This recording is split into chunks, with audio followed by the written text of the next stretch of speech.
Hey, can you shut up? This is Trying all to do getting the cut intro out. It doesn't here. matter. Trying to do the intro. No, the intro hasn't started yet. This all gets cut out. Aren't you doing the intro now? Isn't that like how we're prepping you for season six? You're taking over? Oh, am I taking over? That's what I heard. I That's what can the do the fans intro. want. That's what the I can do the fans intro. want. Go ahead. The fans. Okay, The fans want it. this one's for my fans. All like two of you out there. Welcome back to another episode of the Designated Players and MLS podcast. I'm joined with my co-host who is in a stadium that does not exist anymore. You want to talk about that one a little bit, buddy? That's not true. We exist. Not this Sports stadium. Sports Illustrated Stadium is still there. It Oh, never moved. you said, and I quote, this is Red Bull Arena. These no, this is Sports Illustrated Arena, and Uh-huh. it is roughly, Mhm. give or take, where my seats are when I go to games. Oh, is it? Yeah, it's really nice. I sit right. Second. How am I moving? I don't know. I can't figure. How There are we you go. moving? There Usually we like go. motor abilities. I don't know. I'm right about Biology here. I questions. usually sit right about in here. So, Okay. um, Oh, I I just think I want could to. actually see you right there. Yeah, look, there I am. What's What good, an buddy? How are you? intro. We already got off topic and it took 2 seconds. Yeah. Well, what are we Uh, doing today? I'm good. We got to see each other for the first time in person in like Yeah, that was ages. sick. That was what was that? Literally, it's probably been a couple of like, if not months, years. I know. No, it hasn't been years. Let's settle down now. Well, it might be a year, genuinely. I left It in might be June, a year. It July. might be a Yeah, year. I left Yeah. in June, July. I didn't see you, so it might have been this time last year. Yeah. Yeah. I've had my fill. Now I don't want to see you ever again. Yeah, well, you gotta get down to South Carolina more. That's all. Well, that sounds like a nightmare. It's No not that offense to bad. anybody listening from South Carolina. It's not that bad. What are we doing today? Tell me more. Oh, we're back with a top 10. It's been a long time since we've done one of these. I've been waiting for this one too. We've had this plan for months. This is gonna be a tough one because Yeah, we're gonna piss a lot of people off because if we don't pick the goal from their favorite team, then we're idiots and we know nothing. we don't know ball. Yeah, we're about to piss. I'm certainly about to piss off a lot of Inter Miami fans because, good Lord, they had like 800 goals of the week this year. Ridiculous. I wonder why. Yeah, but of course, before we do any of that, Oh, let's you didn't even give them the topic of what we're doing. What's the top 10? You said we have a top Oh, 10, but I what's the top skipped it. Yeah, 10? you're right. You're Yeah, right. Listen, this is my first time. It's even though they clicked on it from the title and the thumbnail, you got to tell they're them gonna what have it no is. idea. Yeah. No, it's fair. It's fair. Listen, I'm learning. I'm working on it. This is a trial run for next year.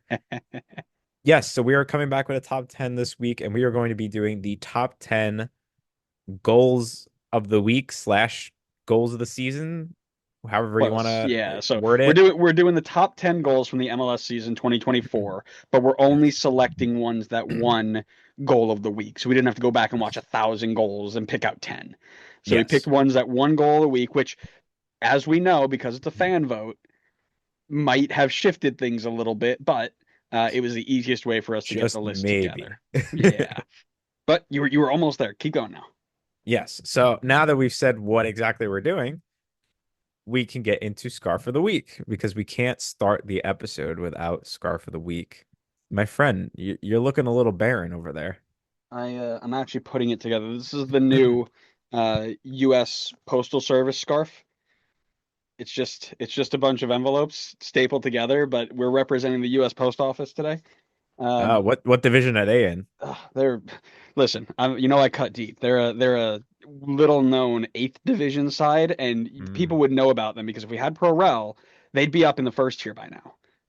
They were Well, formed 8 years ago, so they'd it be doesn't they'd already matter be if they here. are in the top division. It's just that they have the chance The to. You chance. never That's know. right. That's You right. never know. Yeah.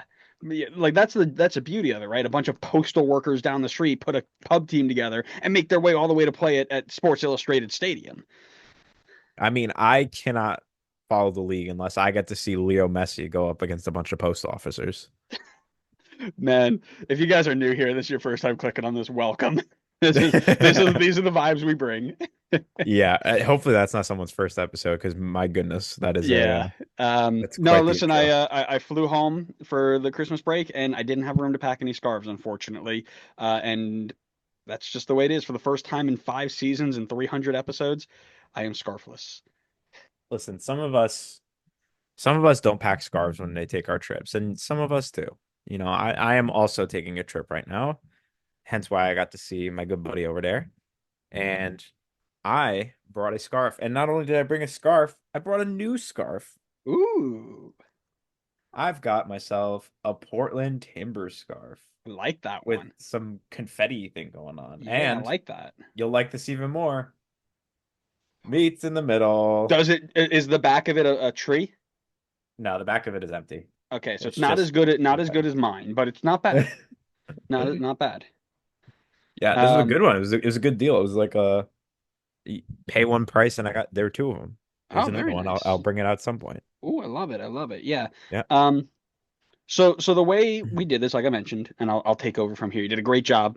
Proud Thank of you. you. Good Thank job. you. I'll really I can see the stress building up on you, so I'll take it over I'm from here. sweating, so I'm glad you're taking over.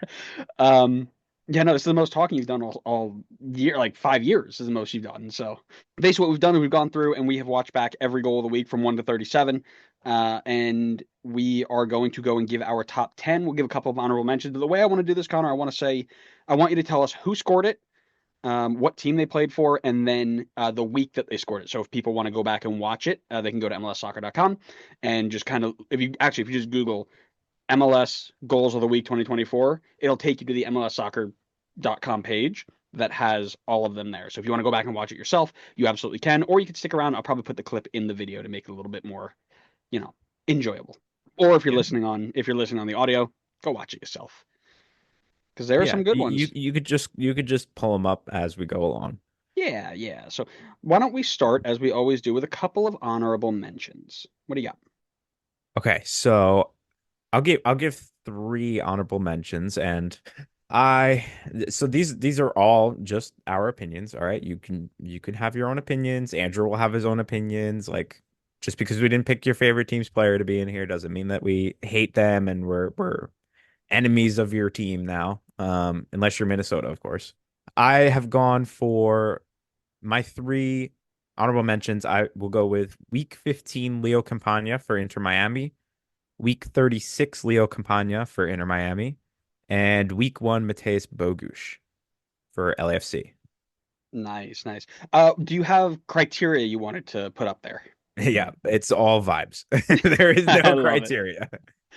My And, my only real criteria was if I felt something was selected only because their fans overwhelmingly voted for it, like Atlanta United's goal of the year in 2018, 2017, 2018. you're just a Um, hater. That's I all you I are. I instantly threw it away, which means there's zero mention of Lionel Messi in here. Sorry.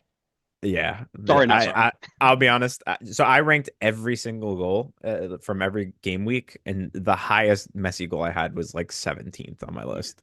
Yeah, Like, he's a great player. He was the deserving MVP, but goal of the week options. It wasn't. It was like if he scored and was nominated, he won it. So yeah, and yeah, so that kind of knocked it off the list for me, and then it was ranked on vibes from there, right? Do I think it was a really nice goal or what have you? So my honorable mentions: week 8, Raul Ruidiaz left-footed shot from the top corner of the box. The only reason it wasn't in there, it looks like it got deflected. So number 33, Alexei Miranchuk, week 33, I should say, Alexei Miranchuk against Inter Miami. Just can't put an Atlanta player in here. shame on you. Cry. And then week 34, Evander, a really nice free kick, just not not nice enough for me. That's all. This will be interesting. We could have very.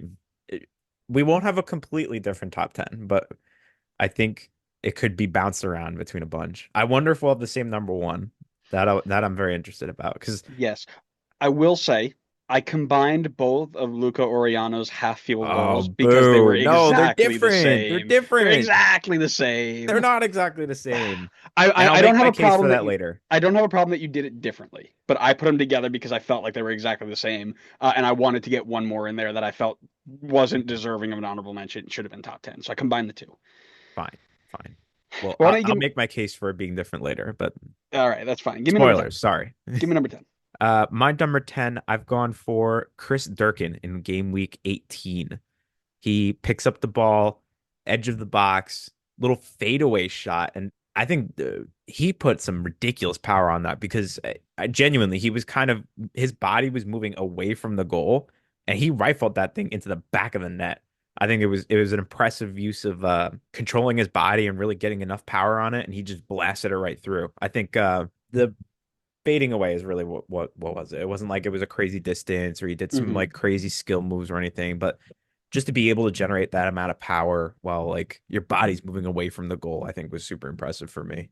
Yeah, the speed of that turn too was insane. Like he got out of that turn back to goal really, really quickly, and the power that he generated from it without really knowing where the goal was, right? Like I was kind of just straight blind, have it and hope, right? And it flew in there.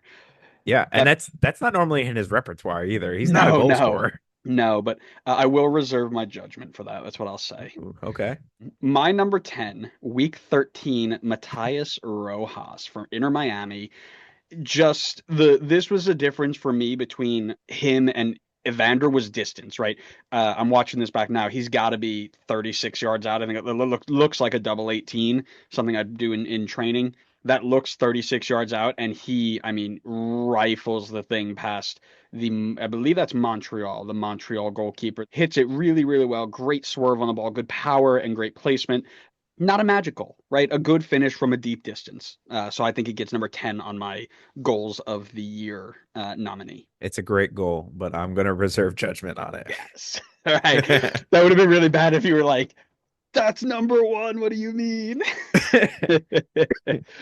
All Nope. right. Well, here's what I'll do. I won't even, you know, drag this on. Number nine for me, week 18, Chris Durkin. So I was very close to Ah, we were putting it at 10. We were close. very, very close.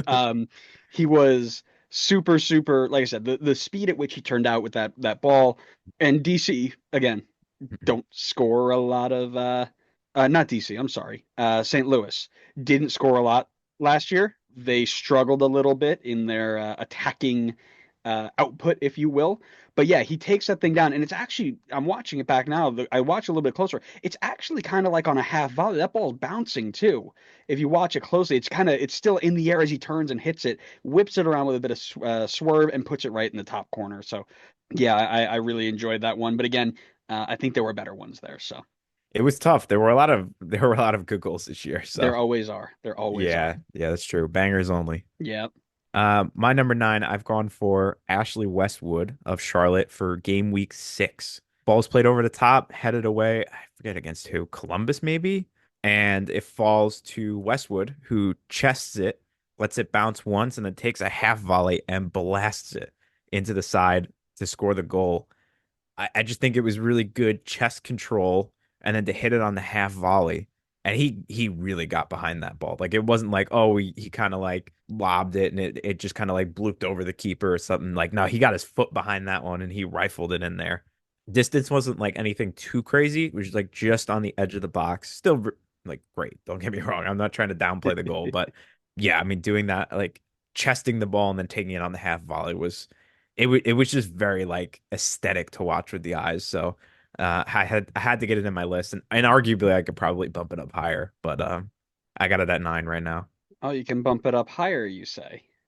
possibly. Well, I'll have to reserve my judgment and try and convince you later.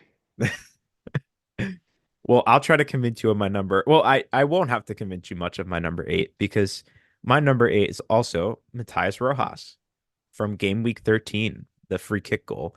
I think the biggest thing for me, not only just because of the distance was great, but then you get the angle behind him, Hmm.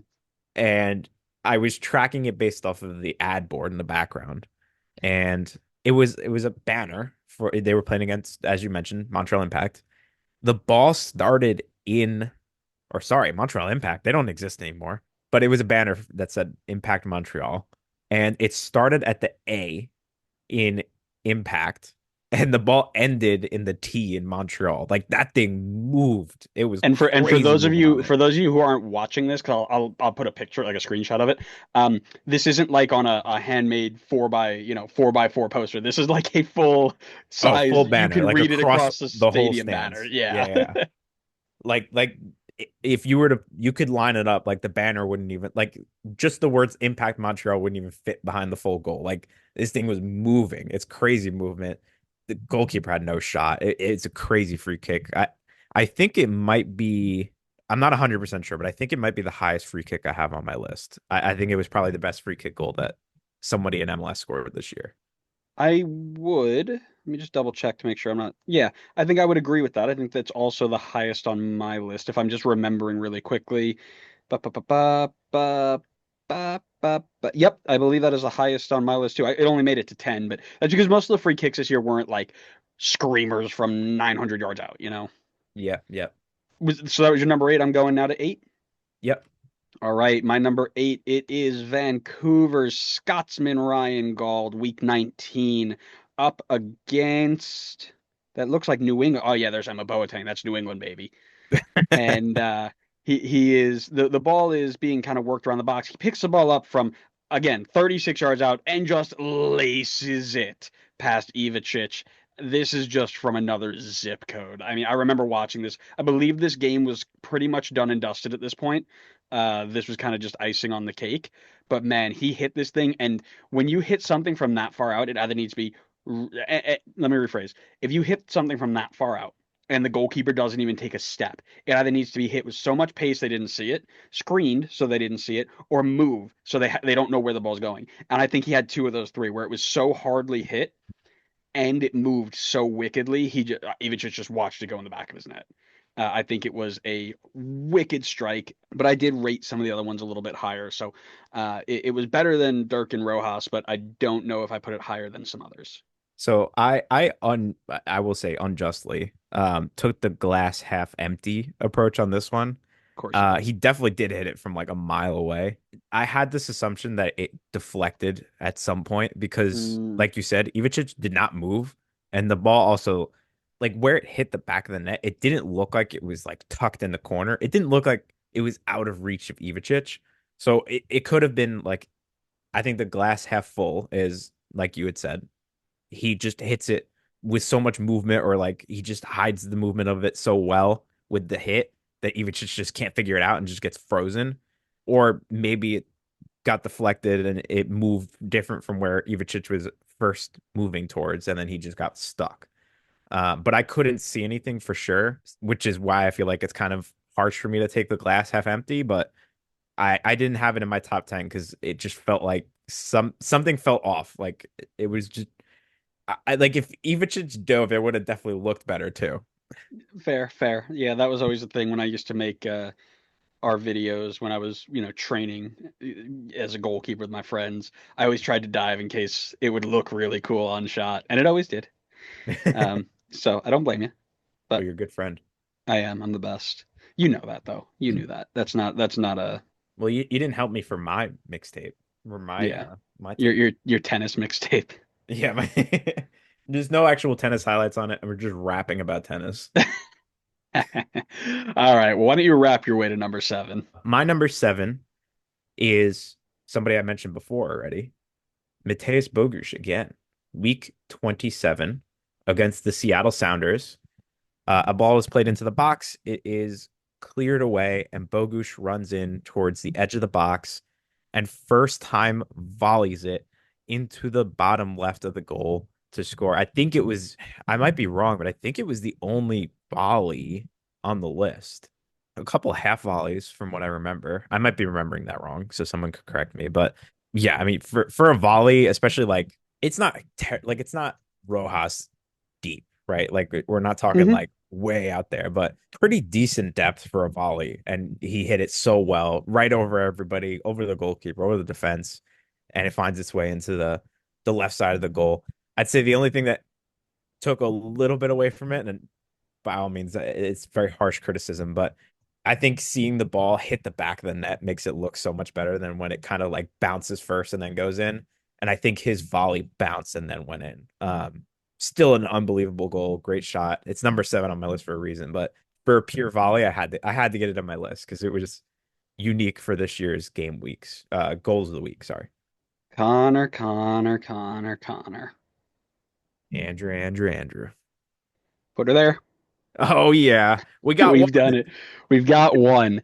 Mateus Bogusz is my number seven from week 28. The only thing that dropped him as low as he did because it's a great full volley, side. I call it a side volley, right? So ripping it from side hit coming across his foot.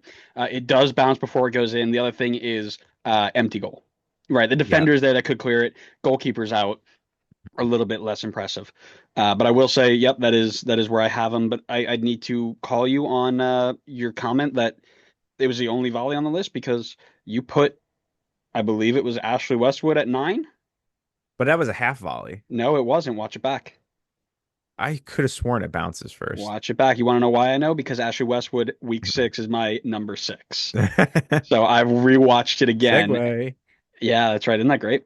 And he takes it off of his chest. But And does that count because it bounced first, then he chests it, and then he yes, hits it? that's a full volley because he takes it out of the air after a touch. Okay, but Right? that's still not to me. That's not the same as Bogush's, who hits it off of like a clearance, like Yes, straight off the I clearance. understand you don't know ball. I understand you need people to If understand you're that so you chesting don't it, feel it's like bad. you're controlling it a bit You're more than setting what yourself up Bogush for the is. hit. Absolutely a volley. Full volley, 100%. No, I'm not disagreeing that it's a volley. I'm just saying that I think Bogush's would be more impressive in that case because he hit like it's not like he's chesting it to kind of like set it in a position to hit it on a volley.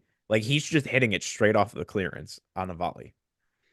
Okay. If that's your level, that's fine. The thing that put this one above, the thing that put Westwood above Bogusz for me was the fact that the goalkeeper was there. He hit it with a heck of a lot more venom, and the strike flew into a better part of the goal. Right, it didn't bounce before and trickle in or go past just a diving goal, defender. He hit this thing and it flew into the top corner from 20 yards out. So I don't mind you having him at 9. I think that's where you had him at 9. Is that right? Yeah. Yeah, I think that was a little low for something of that quality.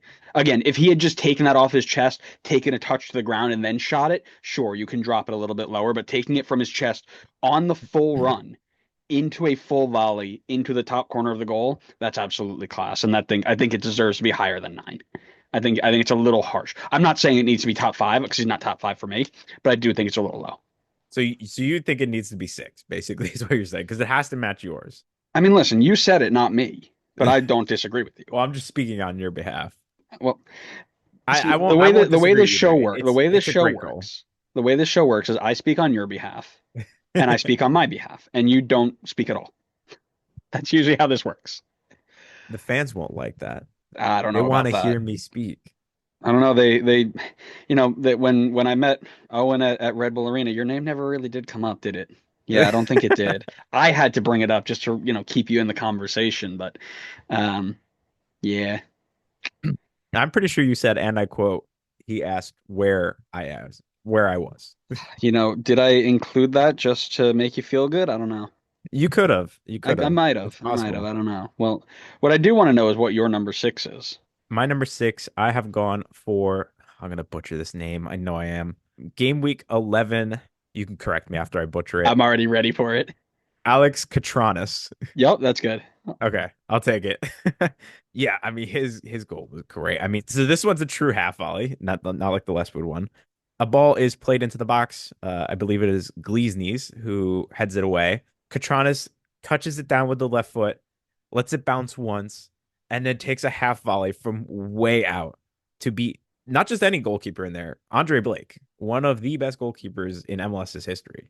I thought it was an insane goal. I mean, just that, like the control with the touch was great. It set it up perfectly for him to strike it with his left foot, and he takes it off the half volley and puts it into the side netting where Blake is never going to reach it. I thought distance wise, it made it a little bit better than Westwood's. I was comparing those two a lot, and I thought the control was really like well done. I thought he controlled it really really well, and then took the half volley beautifully, puts it side netting. He didn't have as much behind it as Westwood did, so I could definitely hear arguments for Westwood's.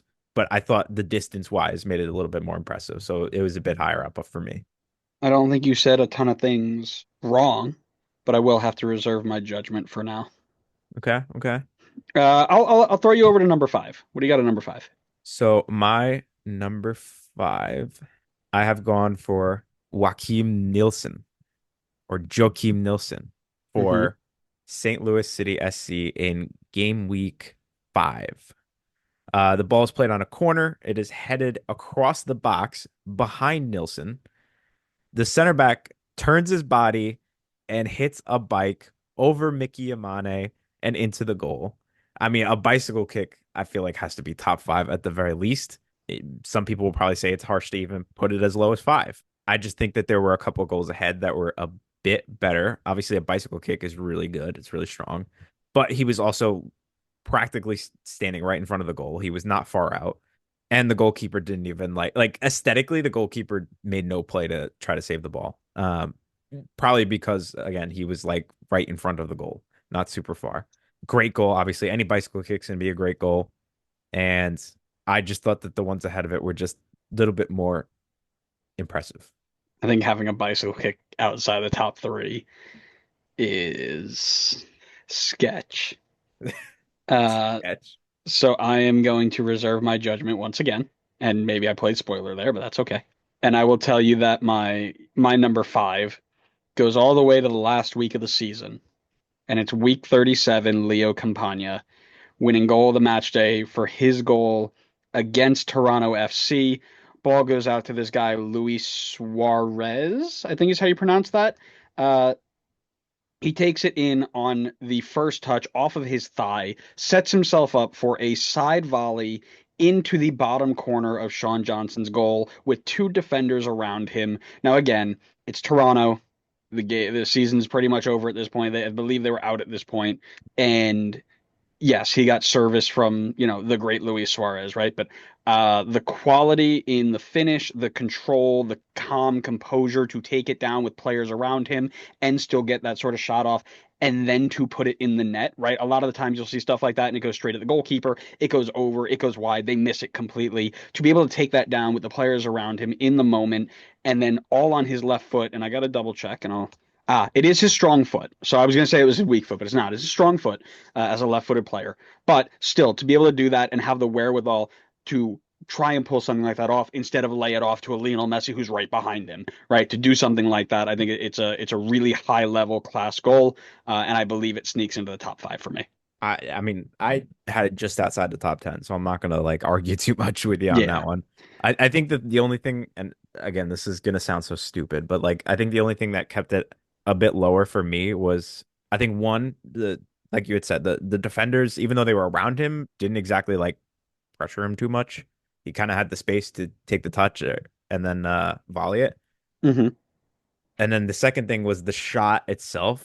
I think may have even bounced before the goal line, which again, like you still scored an amazing goal. Like I'm not trying to take away from that, but like if we're talking aesthetics of how great a goal looks, the ball bouncing before the goal line is going to make it look worse than one that like is a Westwood type goal that just hits the back of the net with a bunch of pace.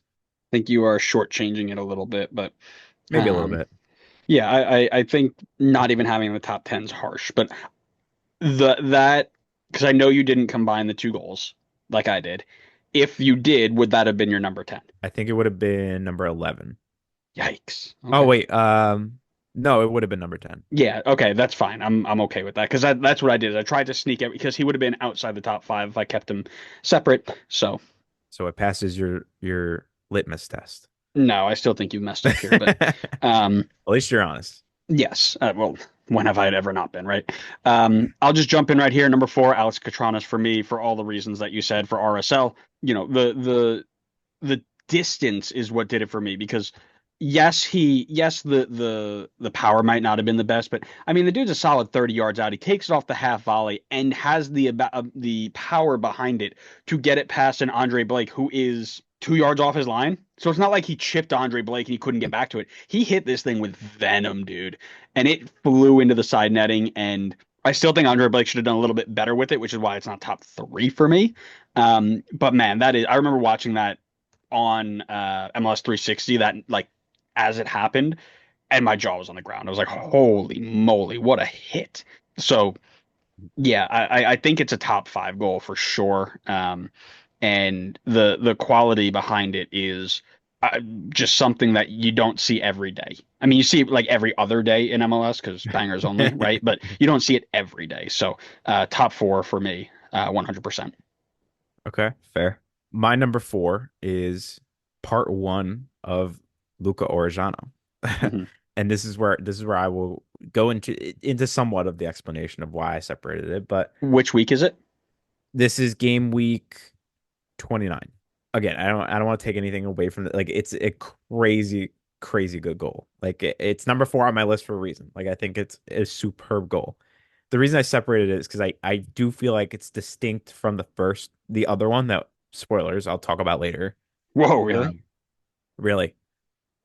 This is a crazy distance. Like he's behind the halfway line. I think the thing that made it a little bit worse for me than his other one is it feels like the goalkeeper is so far. And I understand that he's like not realistically in shooting range, but the goalkeeper was so far off his line.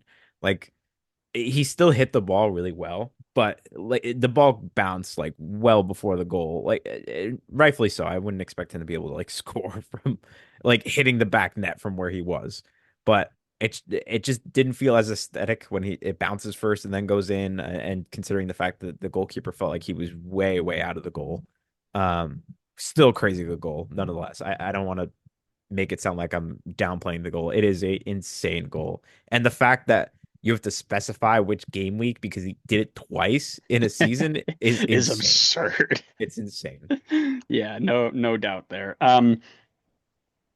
If I had to pick between the two, yeah, that would be my lower of the two, no doubt. But if I remember correctly, that won goal of the year. Really? That I one? believe that was the one that won goal of the year. I'll look it up really quick. Yeah, it was. That was the one that won goal of the year. I'm not gonna complain. It's a great goal. Yeah. Well, again, it's about 15 yards deeper, and it only goes in on one bounce. Like Yeah. that's pretty impressive. Not gonna lie. But yeah, I actually I do prefer his other one to this one. I'll just jump in again with three. It is Joakim Nielsen, the, the center back, getting real athletic there. I mean, headed back across really nicely, and he's just like, "Yep, pop, get up there, and knock it in over," as you said, Mickey Yamane's head into the goal. Just great technique, great control. And again, I can't see something like that, especially from a center back, somebody who doesn't do stuff like that quite often. Pull something out of your bag from there. Yeah, give it to me. I will 100% put that in my top three. Very class, and unfortunately, they couldn't do it more. You need a lot more of those if they were gonna Yeah, save St. Louis this season. that's true. My number 3, I quite frankly, I can't believe you left this off the list. I think this is an insane goal. I've gone for game week is this? Game week 8, Raul Ruidiaz. The left-footed half volley while his momentum is taking him towards the corner flag to chip it over the goalkeeper and into the net. Left foot, by the way, weak foot for Ruidiaz is insane. Like that's insane technique. That like momentum's moving you kind of away from the goal. He just like has insane balance and technique to still be able to get enough on the ball with the weak foot and just drive the ball just enough over the goalkeeper and in. I thought it was insane. I like genuinely. I think if it's on the strong foot, it probably drops a little bit lower for me. But doing that with the weak foot, I personally thought that was better than even the bicycle kick. So as I'm going to repeat, that ball was deflected. He didn't chip the goalkeeper. He drove it low. It hit off the foot of the defender and chipped up over the goalkeeper. If you watch it back closely, you'll see the top spin on the ball after it's been deflected, and that's what made it drop in. I'm not saying it's not a good goal. I'm saying that it was helped significantly by a deflection putting it in. I'm watching it back. I'm watching it back. Watch every angle and watch it slowly. You'll see it go this way, then go up and straight over. I can't tell from this video. I'll watch it separately afterwards. Yep, go right ahead and do it. But that is my reasoning for not putting it on there. Okay. It sounds like you're about to leave off. Was that your number two, or was that your That number was three? three. Okay, Three. good. We were about to have an issue there. No. I know who the top two should be. Yeah, we were about to have a little conversation there, son. Give me number two then. Well, Okay. actually, do you want to defend your Raul Ruiz Diaz pick anymore? No, Because I said what I needed to say about it. I mean, if it is a deflection, it would definitely drop it down more. So yeah, I will say it's that. significantly, and again, not taking anything away from it. Not I don't saying know like, if I'd oh say man, like significant. I couldn't even tell from the naked eye that yeah, it's. because of the angle of the camera. If you the ball doesn't go this way, then up and over from 20 yards out if it's not significantly deflected. I'm not saying 'Cause you're wrong. I'm not saying you're wrong. here's what Just I'm saying is if he didn't get deflected and put that up and over, that ball's probably just hitting the scrum in front of the goal and coming out. Or it gets all the way through and goes out for throwing. But that's just me. that is just you. Okay. Why don't you Um. tell me what you got for number two? Oh man, I'm second guessing my choices right now, but I'm gonna stick with it, and I've gone for Godoy at number Oh two. Yeah, no. yeah, yeah. I've gone for Godoy at No. two. Are you kidding? No, no, no. Match week 7 for those who want to watch.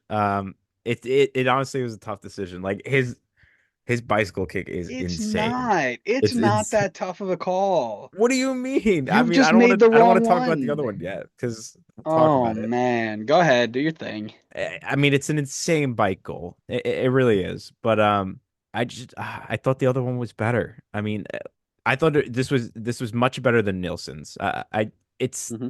it's honestly it's somewhat similar distance, but this one was a lot tougher. Like the ball coming in was going to be a lot tougher to bike than the one that Nielsen had to deal with, which kind of floated a little bit more.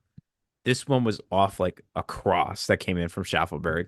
It's not whipped in at like crazy speed. Like it gives him some time to kind of set himself up and hit it.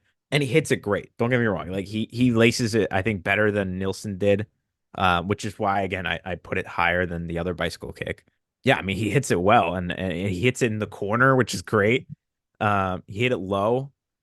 I don't know. I just thought the other one was better, and I'll talk about it more later. I mean, you could talk about it now because I know it's your number two.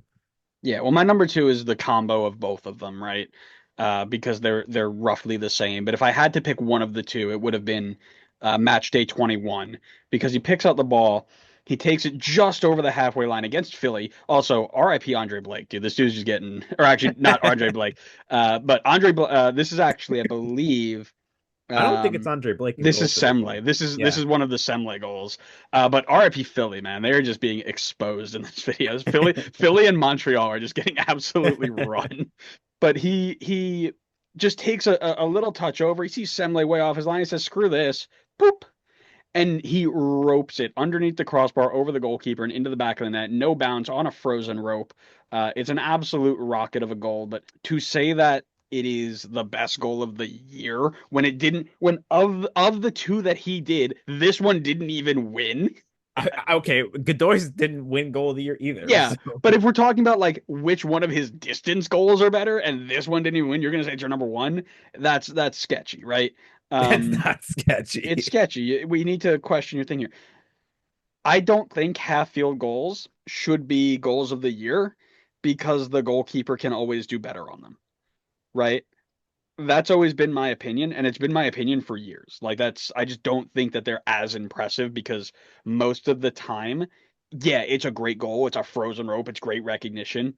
Most of the time, I'm saying, goalkeeper, what are you doing? Right? Why are we letting that sort of ball in? The Montreal one that he scored at your pick four, my pick 2B or whatever, being 75 yards off his line or whatever.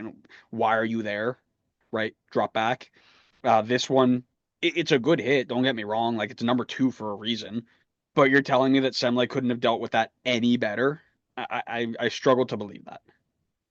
I mean, he probably could have dealt with it better, but it's not like he was way out of the goal. Like he goes full stretch for it, and like his body lands in the goal. He was right there. Like it, obviously he could do better. Like you shouldn't be getting scored on from halfway, but like it's like you said, it's crazy good recognition for him to be able to even see an opportunity there.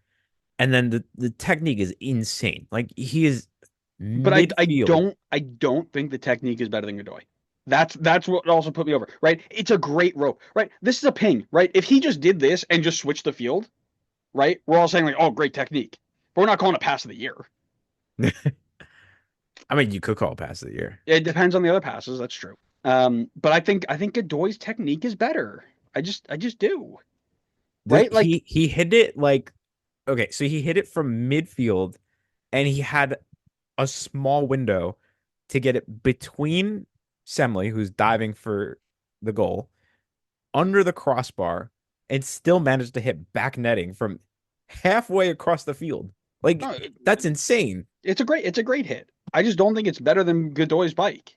I think Godoy's bike is I think it's really good athleticism and good technique. But I feel like Orjano's is I don't know. I guess I feel like it's better technique, but it's No hard for me to say. way. I haven't played, so I don't know. Dude, I'm watching this back. Like, so you remember when I got hurt the first time at the state semifinals and I was, How could doing I the forget? bicycle kick, right? I was Everybody there in the does. stands. That right there was exactly what I imagined myself looking like as I watch it back. That's what it was supposed to look like. It is absolute class. And again, to pull it off, look at the space that he has when he goes and tries to hit that bike.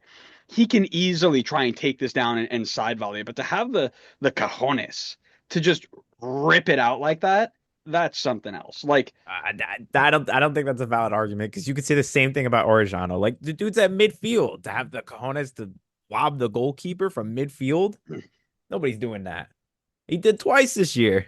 what's funny is I almost feel like that brings it down a little bit. Like if this was a one and done goal, I was like, all right, man, that's pretty sick. The fact that he does it all the time, it's like, all right, like relax. Well, Like I'm I tired of listen. I don't know this. if I'd say all the time. He's Listen, he I tried it a think couple times. He scored twice, but he's tried it a couple times. I listen. I'm not going to argue with somebody who wants to put Godoy first. 100%. I understand it, but we've seen better bicycle kick goals. Have we? I think Balboa's bike is better than this. Okay, when you say we have seen, that doesn't mean you've watched it back on a on a video. But I'm not saying in person. I've been to 2 games in my life. Like I'm not saying in person either. But I'm saying like in the last 5 years, is that the best bike we've seen? just Probably, in right? MLS. Yeah. Yes. I'm Are we not going to gonna. go I don't full know. I Euro don't know. snob now? Get out of here. I gotta look. You think I remember every bicycle Oh kick off man, the top of my head? Annabelle Godoy could never do that against Everton on a full bike like Garnacho did. The Poverty League.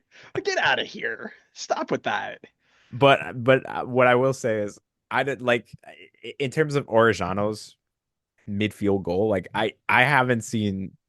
I can't think of one that has been hit better than he hit that one. We're not going to come to agreement on this. It's We're fine. not. It's No, we have it. We I'm have not it moving one off of two. It's not this. like we have it like Right. outside of the list in one.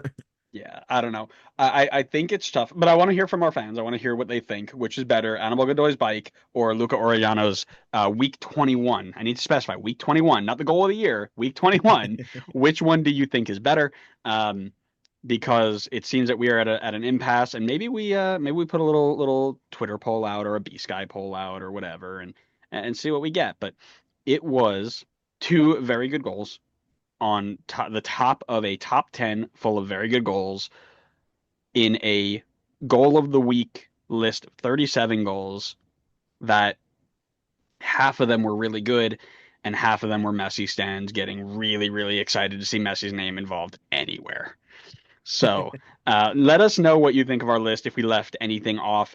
Which is your favorite goal of the year? Let us know all of it. Just get in the comments, share it with your friends, get the arguments going because this, uh, like we always say, we have two lists. One of them is the correct list, and one of them is Connor's. If you want to combine Oriano's goals, you're more than welcome to. That is the right way to do it anyway. But thanks so That's much for listening. cheating. Thanks so much for listening, everybody. We hope you enjoyed it. Make sure you go and follow us wherever you get your podcasts. You know, the next time we go live, make sure you follow us wherever you get your social media. We just crossed over the 600 mark in YouTube. We are at 605 and sharing videos every day up through the new year. Then we'll take a little bit of a break and we will be right back at it. We've got big things planned for next season. Not So Deep Dives are coming back with all 29 guests. We've got DP Pod Revisited. We're going to try and get in there. We've got some interviews already prepped before Not So Deep Dives. We got predictions coming. It's going to be a blast. So make sure you're following us and tell your friends that they can follow us too, and you guys can get in on the action. Thanks so much for listening, everybody. We hope you enjoyed it, and we'll see you next time on the next episode of the Designated Players and MLS podcast. See ya.